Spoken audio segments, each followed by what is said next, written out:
Great. So now we're going to get started. We wanted to, hello everybody. We wanted to get started with the digital webinar. This is Grant, their digital director from Battleground, Texas. That's going to show us how to do, how to create events on battlegroundtexas.com and how to make it really efficient and easy so that it's not a difficult process and we're able to invite people online. So I'm just going to let Grant take it away. I did email all the materials out. If you do not have the emails, if you do not have the email with the PowerPoint and the link to watch us right now, feel free to email me at pmartinez@battlegroundtexas.com, and that way I can send them out to you. Thanks. Do you want to make sure people can see us? Oh, yeah. If you can, please press 2 if you can see us on the Google Hangout link that I sent out. Press 2 on Maestro if you can see us. Oh. In the email that Priscilla sent? Yeah, in the email that I just sent out. Click the link under link to watch us right now. Okay, Anne is pressing 2, so I'm gonna unmute her just to see what she's. Hello, Anne? Oh, you can actually hear us. Okay, cool. I just wanted to check in, make sure you could hear us well, but that's just a go. Okay, cool. Thank you, Anne. All right, cool. So let's get started then. Okay, great. You can take it away. Great. Hey, everybody. Thanks so much for joining us on the call tonight. This will be pretty quick and pretty basic. It's kind of one of those things, creating events on our website is one of those things where you could probably figure it out on your own, just sort of trial and error and going and exploring the website. But it's always good for you visual learners out there to watch me do it and to go through it step by step. So that's what we're going to do here. Again, if you're only listening on the phone, don't worry about it. Please stay on the phone and listen in. I'll do my best to describe things in a way where you can follow along on the battlegroundtexas.com website and create an event along with me just by listening. But if you are able to watch the Google Hangout, I'd highly recommend it. In the email that you received a minute ago from Priscilla, just click the link that says link to watch us right now. It says here's the Google Hangout link. Click that and you should be able to connect through your Google account. Great, so let me get started. I'm going to share my screen here. Ooh. What? I think it's because it's like big thing. Hang on one second.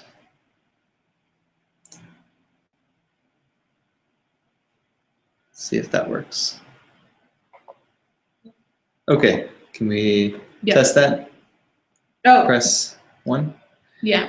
Can you guys press 1 if you can see, if you're watching the Google Hangout and you can see the title page of the PowerPoint right now on my screen?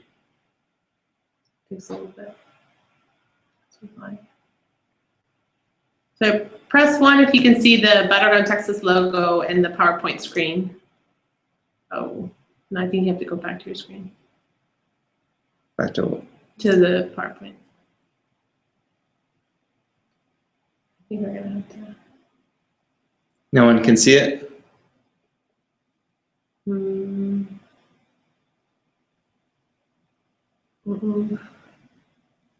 Okay. Oh, no, they can't see it. Yeah. Okay. Did you share it? Hold on, we're trying to do some troubleshooting here. We'll figure it out. Google Plus Hangouts. Oh, she's on here. Okay. Let's try it this way. Yeah. Just press 1 if you can see it. If you can see the digital webinar creating events. Try now. Yeah. Oh yeah, we can see it now. Okay, Perfect. there we go. Great. Okay. Yay. Awesome. Okay. Sorry about that, guys. Okay, now we're cooking. So this is, I'm just going to run through this PowerPoint real quick. It just goes through step by step how to create events on our website. And then from there, I will go to our website and actually do it myself, so you can follow along and watch me do it or listen to me explain how to do it. And then I'll go through a digital checklist with you. That's the final check that you do to make sure you've done it correctly. Great. So let's see. This? Okay. So you should see now the first slide, which is a picture of our website. The first step is very simple. Just go to battlegroundtexas.com, easy as that. Click on Events in the top menu bar, and that will take you to this page, which is where if you were a normal user out there who was interested in coming to an event, this is where you would search for one close to you. You're probably familiar with this page. But if you, as volunteers, want to create an event, you would go up here to the right corner and click on Plan an Event. Once you do that, it'll take you to this page, which looks more complicated than it is. Really, all it is asking you to specify the location of your event and what type of event it is. So in this case, you would put, I'll go through and actually do this in a moment, but these are just screenshots, so you won't actually see anything happen. But you would put the zip code of the place, of the location where the event will take place here. And then you would select the event type here. Below you see a description of all the different event types we have. The most common ones that you'll be using are voter registration drive, obviously, volunteer deputy registrar training, and phone bank. I've also added one that you don't see here, but I've added one for block walks as well. So you would click this where it says grassroots event, and that would pull up a drop-down menu, and you would choose which kind of event you would do. Then you hit continue to step 2. Pretty obvious. Then it takes you to this screen. It asks you to log in. So this is basically just the same login you would use if you're a donor to Battleground Texas and you have saved your payment information. It's the same email, the same login information you use to log in and pull up your payment information. If you don't know that, if you think you have a password, a login, but you don't remember it, that's fine. Just click forgot your password, put in your email address, and it'll send you a new password. And be sure to save that in somewhere and keep it safe. If you don't have an account, that's fine also. Just go to don't have an account, register now, and create one. And then, of course, be sure to check this Remember Me checkbox so that next time, hopefully, you won't have to put in your password. Great. Then you log in, and you go. It takes you to the event details form. So this is where you put in all the important details about your event, the title, the type, the description, which I'll get to in a moment, but that's provided by us. We have pre-approved template language that you can use. You can add to it and tweak it a little bit if you want, but all you really need is the pre-approved language that we provide for you. And that's also in the PDF document that Priscilla emailed to you right when we got started tonight. You can't see this whole form here. This is just the top part of it because it's a screenshot, but I'll go through the entire thing in a moment when we do it in real time. And that's it. Once you submit that form, you're done. You've created your event.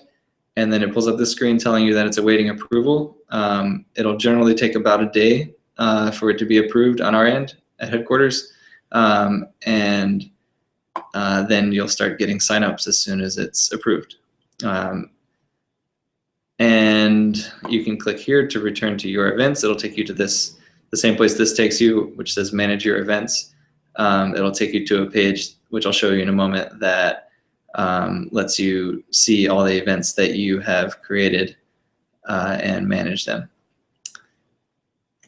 So from there, you should look at your email and you should get a confirmation that you created the event. It'll list all the details. You can double check them, make sure everything's correct. And it'll give you the link right there that you can go to view your event. Even before it's approved, I think you can see what it'll look like on this link. And like I said, again, here's the Manage My Events link, which will show you all the events you've created if you've got multiple ones. So that email will tell you that you did it all correctly. If you click on that link in the email to manage my events, this is what I was talking about. This is what comes up. Event Central, it basically just says upcoming events you've signed up for, upcoming events you've created. So the top one obviously is for volunteers if you've signed up to attend an event that you did not create. And the second one is for events you actually created yourself. And those will show up there. You'll see that in a moment when we actually create one. And then it's got past events you've signed up for as well. And then after that, once your event is approved by us, you'll start getting signups, and you'll get notified about those if you put in your email address in the form. And it'll just give you all the details of the people who signed up here, so you can get in touch with them if you need to. And it'll give you your URL again and your Manage My Events link again. Great. So that's it. So it's pretty simple, like I said, pretty straightforward. Now I know it's easier sometimes if you can actually see me doing it. So I'm going to go to our website and actually go through the steps I just talked about for you. Can you check to see if people can you guys press one more time if you can now see the Battleground Texas website on my screen?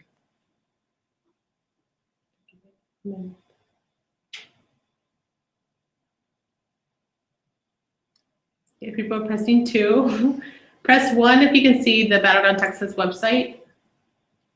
Okay, great. Awesome, thanks. Just want to confirm that everybody's seeing the same thing we are. Okay, so like I just said, I'll just go through the steps I listed a second ago. Click on Events. This page comes up. I click on Plan an Event. I'll try to do this slowly because I know the Google Hangout sometimes is delayed a little bit. And this is that first screen where we put in the zip code. Let's say we're going to do it here in Austin at headquarters, so 78702. And here you see that I've added this block walk event type. But let's say this is going to be a voter registration drive. So I click that. You probably can't see, I think on the Google Hangout it doesn't show the drop-down menu. But when I click on this where it says block walk, it pulls up a drop-down menu that has all the different event types listed. Block walk, grassroots event, house meeting, phone bank, rally, training. I'm going to choose the last one, which is voter registration drive. And you should see it change to voter registration drive and continue to step 2. Awesome. So now we have this form for our event. The event title is going to be, you're going to start it with the city that your event is in, so Austin. And feel free to go ahead and do this along with me at home. Go ahead and go to battlegroundtexas.com and create your own event. I think I was already logged in, so it skipped the login section, but log in, create an account if you need to, and do this along with me. But be sure to please start it with test, like I'm going to do here, in all caps, so that I can see it right after this and delete it, since it's just to practice. So do a test and then a dash, and then it's going to start with the name of the location, and then the event. Well, basically the event type, voter registration drive, right? But also if you want to include any kind of specifier about what specifically, what kind of event it is. Let's say this was Cinco de Mayo just passed. Let's say it was a Cinco de Mayo event. I would add that in there, Austin Cinco de Mayo voter registration drive. So that's the title. For the event description, that's going to be on the checklist, digital checklist, which Priscilla sent you. You should be seeing that on my screen now. And it's just these descriptions here, this boilerplate language. I'll go through this in a second. But basically all you need to do is copy that voter registration drive language take it over here and paste it. So it's just basic sort of template, generic language for any voter registration drive. You should feel free to add any specifics about your local event to that, but that's all that's required is this basic description. You want to have this checked always to receive email when users sign up so that you know how many people are signing up for your awesome event. You don't need to do this. They're obviously volunteering if they're coming to your event, so you don't need to check ask attendees to volunteer. You always want to leave this as yes. Send an email reminder to attendees. Obviously, we want to remind people to come to your event so that we can get them to show up. And you can enter the number of hours before the event to send a reminder. Generally, 24 hours is fine. So if the event starts on 10 a.m. on Saturday, they'll get a reminder at 10 a.m. on Friday. But you can change that to whatever you like if you think they need a little less notice or more notice, advance notice for a reminder. Time zone, make sure you change this. The default is Eastern, but obviously change it to Central unless you are in El Paso, in which case obviously you change it to Mountain Time. Then the rest of it's pretty self-explanatory. The date of the event, the start time of the event. If your event if you want to create multiple shifts for volunteers to sign up for different times throughout the day, if it's for a festival or a parade or something, you can do that pretty easily right here. Just click, this is an event with multiple shifts, and it will give you the option to create shift 1. Let's say shift 1 is from 10 a.m. to 12 p.m. and we only want 10 people because we have limited capacity. We can we can put a cap on it right here at 10. If you did not want it to have a cap, so unlimited people attending, you would just put 0. That doesn't mean 0 people can come. It means there's no limit. Unlimited people can come. But let's do 10 for that shift, and then let's add another shift right here. And let's say this shift is 12 p.m. to 2 p.m. And the cap on that one, let's make it 10 as well. So let's just say there's 2 shifts. Country is obviously always United States. Location name, let's say this one was at Battleground Texas headquarters. Capacity limit, since we had 2 shifts of 10 each, let's say 20. And put in the address, 1519 East Chavez, Austin, Texas, 78702. And you can put in directions to your event. If there's any specific instructions about where to meet or how to find you or where to park, you can include those here. So I'll just say, please park in the lot on the side of the building, something along those lines. Whatever makes sense for your specific event.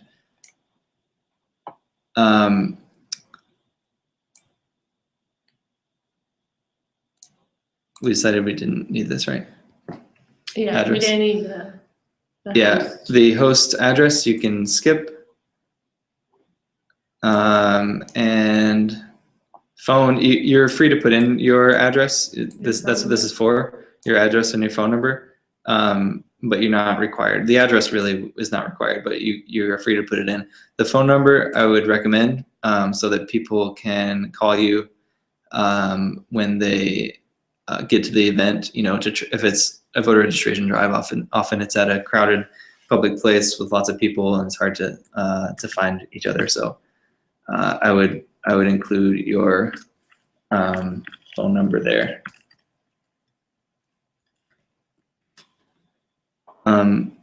And allow people who view my event to see it. If you're not comfortable with that, that's fine. You'll have ways to get in touch with them, so you can follow up with them. If you don't want your phone number out there publicly, that's fine too. And then you hit create event. Let's see if that works. It did. So there's that screen where it says it's awaiting approval, and I can click here to return to my events. And I can see I created one of these earlier preparing for this, so that's why there's two of them there.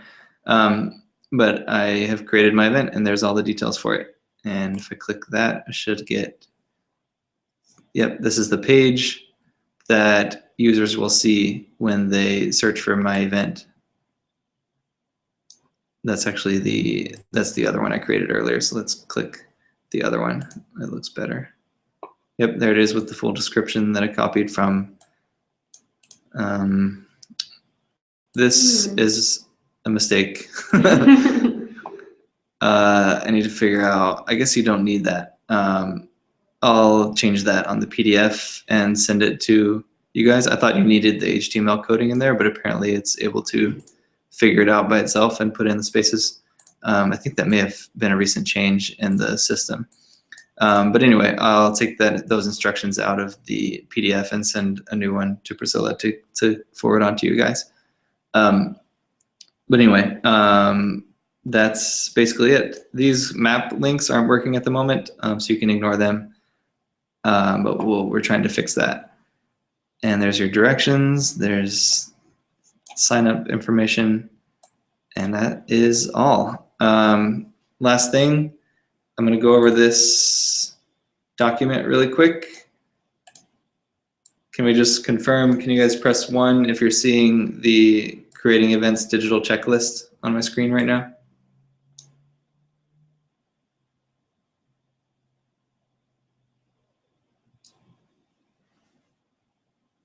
Press 1 if you can see the digital checklist. Yep, you can see it. Looks like at least one person can. Okay. Great. Well, this is, Priscilla has just sent this out to you. Like I just mentioned, I'll fix that HTML issue and send you guys a new one. Sorry about that. But basically, this is just what you should go through, preferably before you submit your event, and make sure that everything is correct and your event is mistake-free before completing it. So we're just going to double check everything. You can read through this. I'm not going to go through it in much detail, but it tells you how to format the title and the addresses. Be careful with the date, of course.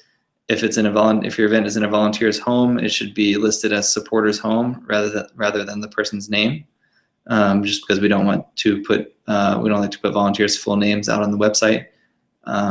So we just say supporter's home and then give the address. And this is the boilerplate default language for the most common events that we do. Feel free to copy and paste that all you want. And there's some specific instructions here for voter registration drives to ensure legal compliance involving federal candidates, and a disclaimer that we have to include. Great. Does anyone have questions? Yeah, press 1 on Maestro if you have questions, or feel free to chat your questions on the Google Hangout. Let me go back to yeah, so feel free to ask any questions. Okay, Gerald, you have a question. I'm going to unmute you, so make sure you mute your webinar if you're watching it, because there's sometimes there's lag. So I'm going to unmute you now. Hello, Gerald. Hi, I was kind of like to do the 50-50. I'm watching and listening and reading my own separately.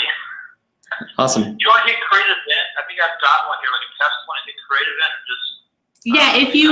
If you want to create an event to kind of test it out, just make sure you put test so that we can delete it after the webinar, and we can make sure that we can make sure we can delete it so people don't go to that event.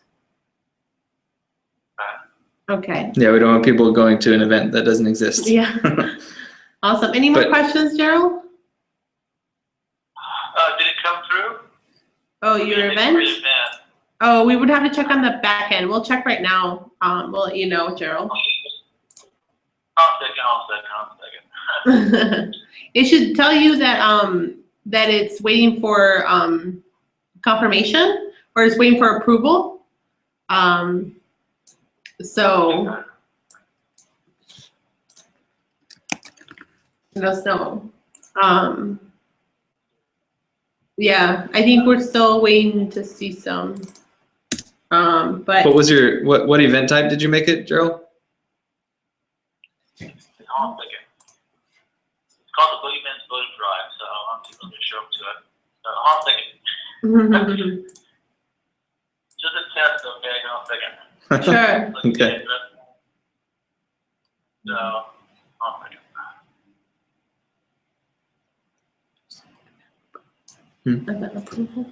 Oh yeah. Facebook available. All right. Well, I thought I had a few like nephew. Yeah, we found it. I It went see through. It went through. Good job, Gerald. The Boogeyman's Voter Drive test event. Yeah. Nice. Okay, it went through, and I see Charles's events is also on there. So great. Awesome. Anybody else? Press 1 if you have a question on how to create an event on Battleground Texas.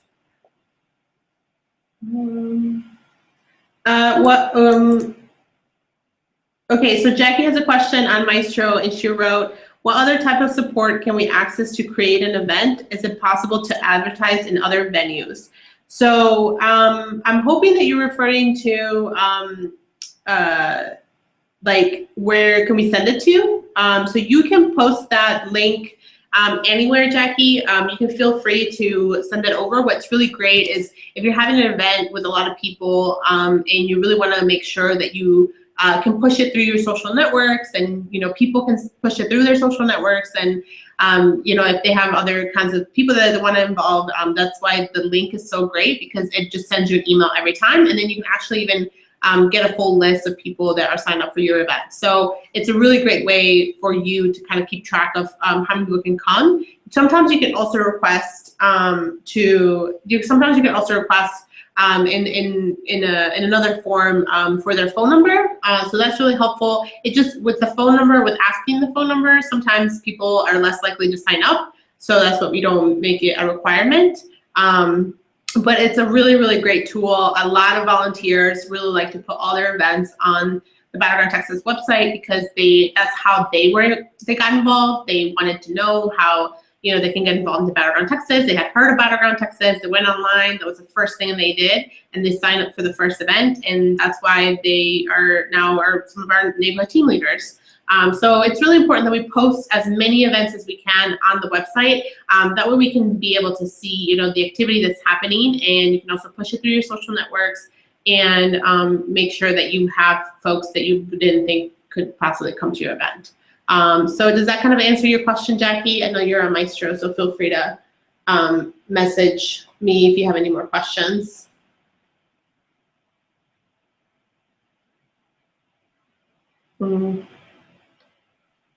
You can't you can't create the link on Facebook. You can create it on battlegroundtexas.com and then post the link on there. You can also make a Facebook event if you want to. A lot of people, what they would do is they would make a Facebook event, and then they would use the link to have people RSVP directly. Sometimes when people sign up to events on Facebook, it just almost doesn't mean anything, because there's no way to follow through with them if you're not friends with them. This way you actually have their email address and you can follow up with them directly.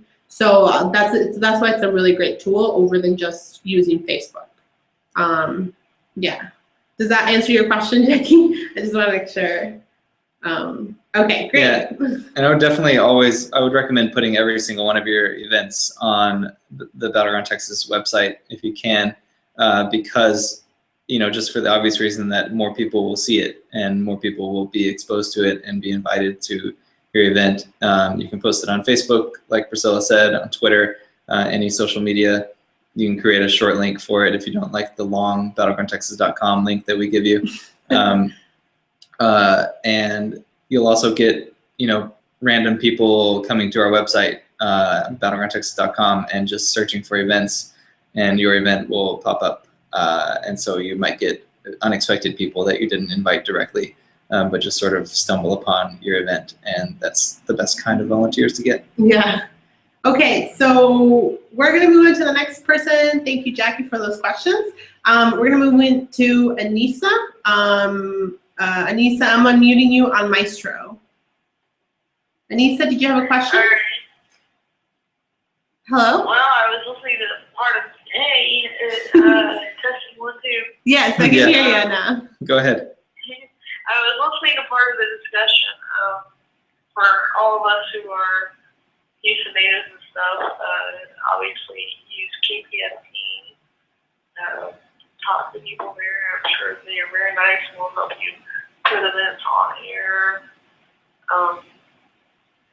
There's a lot of really good small organizations that use Progressive Alliance. Yeah. Other groups of people who will be happy to. Yeah, I think that's it. Yeah, I think that's a really good. That's a really good way to use the link. Is to have other people share it through their networks. And yeah, if you have any other organizations that you know that would want to come, a link is really helpful. I know with a lot of the local parties, local Democratic parties, they send out emails every so often of the events that are happening. And so when you have a link, it makes it really easy for people to sign up to your event or to learn more about what Battleground Texas is doing if you have a link that people can sign up for, because they send out like a regular listserv email. So that's really helpful. Is that kind of what you mean, Anissa? Oh, yeah.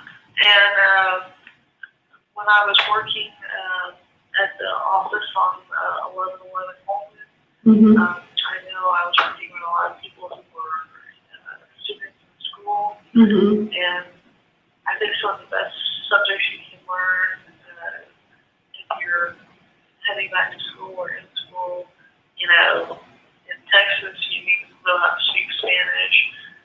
In Houston, maybe not so much, but learn a little bit of sign language.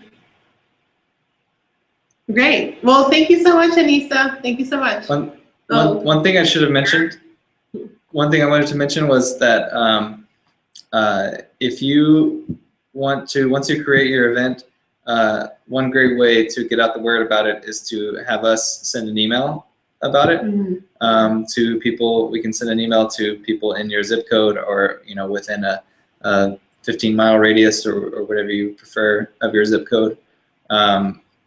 So you can always request that of us.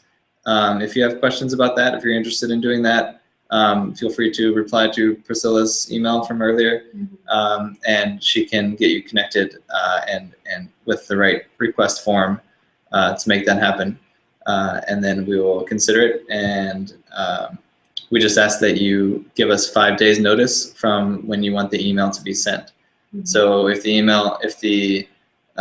event is on the 15th, we would probably send the email on the 12th or 13th, which means we would need the email request to be in by the 8th, 7th or 8th, somewhere in there.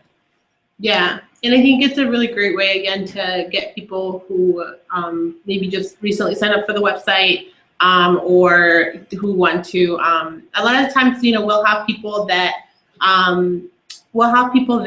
will sign up for different kind of lists. So if like we had a Defend My Dream email or blog that people sign up for, and we had a lot of new signups, and so it just kind of sends them to new signups.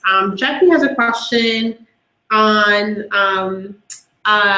the Maestro. It can't be done to specific demographics. It can be narrowed to zip codes. Can you repeat her question? Oh yeah, sorry. Her question was, can it be filtered by specific demographic info, the email mobilization request? And it cannot. It's mostly just location based, so geographically. So we can do usually by zip code, usually within 50 miles or 20 miles, sometimes a whole county. So that's really how. I don't think it can go any narrower than that. It's mostly geographically based. So by zip code, radius, or congressional district or House district, Senate district, that kind of stuff. Yeah, stuff like that, very location based. Okay, so we're gonna go to Gerald because he has another question on Maestro. Gerald, you're unmuted. So this year, okay, we sent out a deck of email doctor, right? That way. I'm sorry, can you repeat your question, Gerald? I created a bed. Yes. And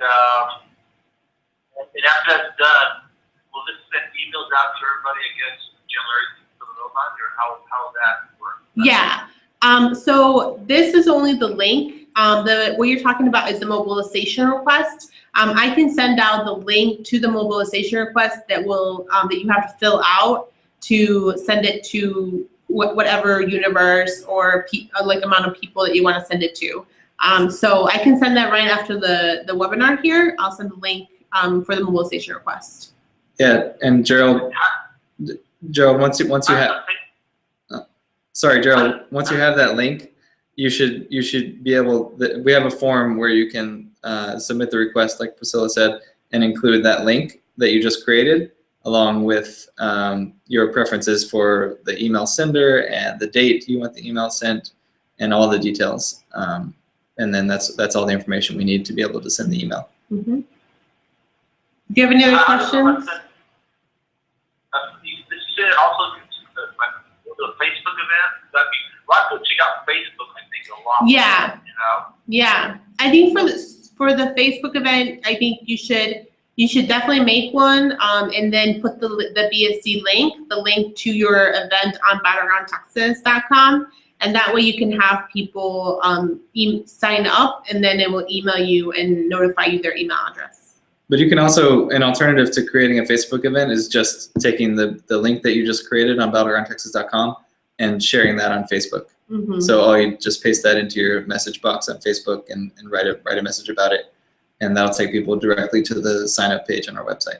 Especially if you have like a lot of you guys have Battleground Texas regional Facebook groups, so it's a little bit easier, and a lot of people understand how to sign up for events on those regional groups, so you can also post it on there. I know there's one for San Antonio, Gerald. Great. All right. Well, thank you guys so much. It doesn't seem like there's any more questions.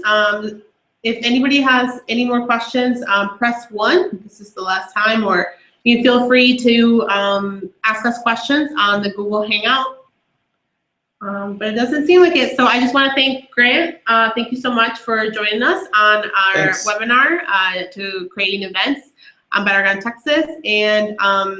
And then thank you guys so much for joining us tonight. And look out for the link to request a mobilization request so that you can send it out to people on our Battleground Texas signups basically.